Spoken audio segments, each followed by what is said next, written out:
আপনি কি জানেন যে মানুষের কখন পতন হয়?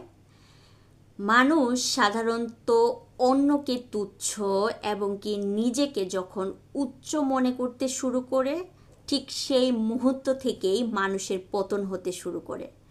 একটু খেয়াল করলে দেখবেন এরকম অনেক মানুষ আছে যারা অল্প সময়ের মধ্যে অনেক কিছু অর্জন করে ফেলে এবং কি অর্জন করার পর সে নিজেকে এতটাই উচ্চমানের মানুষ মনে করে, তখন বাকি যারা থাকে তার আশেপাশে সবাইকেই সে তুচ্ছ মনে করে, সবাইকেই সে বিরক্তিকর মনে করে এবং কি তার আচরণেও সেইটাই প্রকাশ পায়। খুবই বাজে আচরণ করতে থাকে তার চারপাশের মানুষের সাথে। আর ঠিক সেই মুহূর্ত থেকে মানুষের পতন শুরু হতে থাকে। আসলে আমরা যদি কোনো কিছু খুব সহজেই পেয়ে যাই, তাহলে আমরা সেটার মূল্য দিতে জানি না।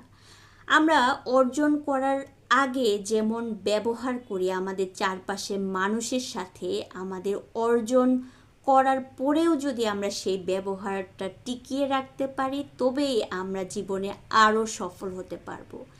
কিন্তু আমরা মানুষ কিন্তু সেটা কখনোই করি না।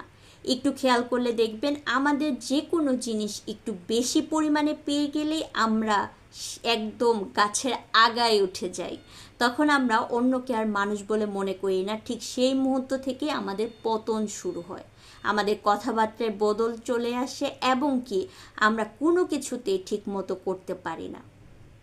আমার মনে হয় এই কারণেই মানুষের পতন শুরু হয়। আসলে মানুষ এটা কখনো